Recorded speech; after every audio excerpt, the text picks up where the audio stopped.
안녕하세요.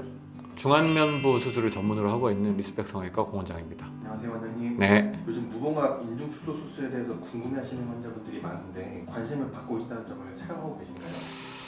병원에서 만나는 환자분이나 수술방에서 시행하는 수술만 놓고 봤을 때도 많이 관심을 가지고 있고 실제로도 수술을 많이 하고 있는 걸 체감하고 있습니다. 굉장히 많아졌어요.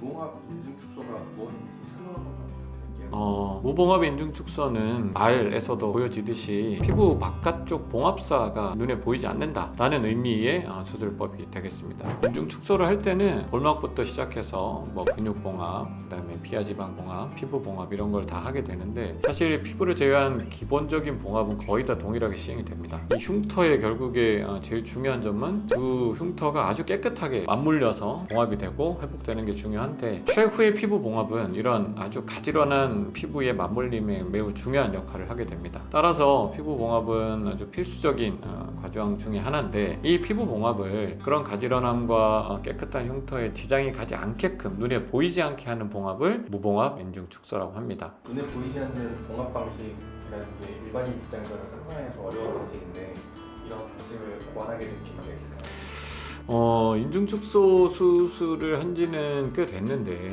인중축소술을 고민하시거나 결정을 하시는 분들의 대부분은 결국 흉터 문제로 기준점을 잡게 됩니다. 길이가 줄어들거나 모양이 어떻게 되거나 하는 문제보다도 길이를 줄이고 싶은데 결국 흉터 때문에 못하겠다. 흉터가 있으면 이 수술 자체가 조금 나는 꺼려진다 라고 하는 이제 흉터 문제가 결국은 가장 중요한 문제가 되고 사람마다 또 흉살의 성향도 다르고 수술자의 수술법도 다르기 때문에 흉터도 굉장히 다양한 형태로 남게 됩니다. 결국 인중을 줄인다는 분명한 효과를 주는 좋은 수술임에도 흉터 자체가 없는 거는 사실 불가능하기 때문에 흉터에 대한 고민, 즉 환자분들이 줄이고 싶은 이 욕구를 흉터 고민을 좀 덜 하면서 할 수 있는 방법이 뭐가 있을까에 대한 고민의 결과물이라고 볼 수 있겠습니다. 성형수술 흉터 중에 인중축소 수술 후에 남는 흉터가 가장 눈에 띄는 것 같은데 이유가 있을까요?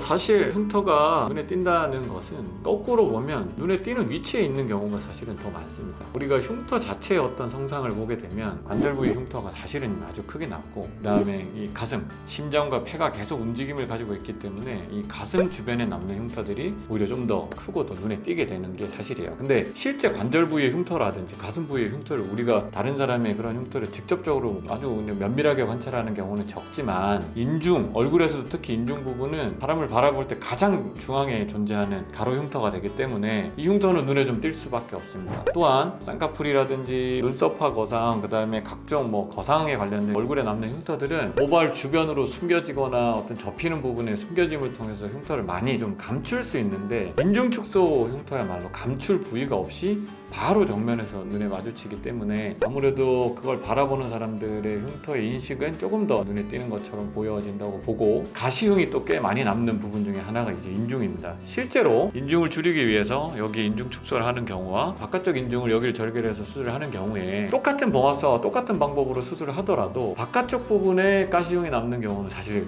거의 없어요. 왜냐하면 이 피부의 형상이 다르기 때문이고 남성분들의 경우 이 수염 위쪽으로, 여성분들의 경우는 코떡살 여기 아래쪽에 해당하는 이 부분이 피지선이 많이 발달되어 있기 때문에 여기에 피지선을 통과해서 자리 잡은 이 봉합사들은 흉터를 좀 더 선명하게 남기는 그런 원인이 될 수도 있습니다. 그래서 이런 가시흉들이 피지선이 많은 곳에 생기면 눈에 띄게 보이게 되다 보니까 가로 흉터는 코떡살의 아래쪽 주름에 우리가 어느 정도 묻게 할 수 있는데 가시흉은 세로 형태이기 때문에 감출 수가 없어서 이런 형태가 이제 인중의 흉터를 좀 더 눈에 크게 띄게 하는 이유가 된다고 볼 수 있습니다. 원장님께서 하시는 코 성형을 인중코라고 부르는데 모르는 사람이 들었을 때는 인중코가 인중축소와도 관계가 있을 것처럼 들리거든요. 실제로 궁금해하시는 분들도 계신데요. 두 수술은 어떤 관계가 있나요? 어떻게 보면 제가 하는 수술에 아주 중요한 질문을 하신 것 같습니다. 인중코라는 수술도 사실은 제가 처음 이 단어를 만들었고 인중코라는 상표권도 제가 가지고 있습니다. 그래서 상표권을 등록할 정도로 저는 이 인중코에 대한 애착이, 단어에 대한 애착이 큰데 한국인들의 코의 어떤 구조적인 특징을 좀 설명을 하고 싶어서 이름 붙인 수술법입니다. 한국인들은 팔자주름과 인중의 그 아래쪽 선을 이은 이 삼각형 존이 많이 꺼져 있는 경우가 상당히 많습니다. 그래서 같은 코 높이인데도 불구하고 얼굴에서 코가 좀 아래로 아래로 꺼져 있는 듯한 형태가 있기 때문에 우리나라 사람들이 코가 낮은 분들, 특히나 이 삼각존이 좀 꺼져 있는 분들이 코를 높이고자 할 때는 이 삼각존 자체가 좀 더 앞으로 나와야 된다. 즉 삼각존의 바닥에 해당되는 비순각이 앞으로 끌려 나와야 똑같은 코 높이라도 조금 더 오똑한 느낌, 그리고 좀 입체적인 느낌을 만들 수 있는 기본 뼈대가 된다는 개념을 설명하고 싶어서 만든 단어가 인중코라는 단어입니다. 근데 제가 이제 코와 인중을 이렇게 계속 같이 이제 수술을 하다 보니까 인중코라는 개념의 뜻이 인중과 코를 같이 우리가 디자인하고 고민하는 그런 이제 광범위한 형태의 수술로 좀 확장이 된 거라고 지금은 볼 수 있습니다. 결국에는 인중코라는 개념은 좀 더 입체적인 코와 비순각의 개념으로 접근하는 것이고, 인중 축소는 각도보다는 길이 방향의 개념으로서의 우리가 미적 변화를 만들어내는 수술법이다 라고 이해하시면 좀 더 쉬울 것 같습니다. 네, 지금까지 무봉합 인중 축소에 대한 개략적인 설명을 좀 가지는 시간을 가져봤습니다. 추가적인 궁금한 사항이 있으시면 댓글로 남겨주시면 성실히 답변 드리겠습니다. 이상 리스펙 성형외과 공원장이었습니다.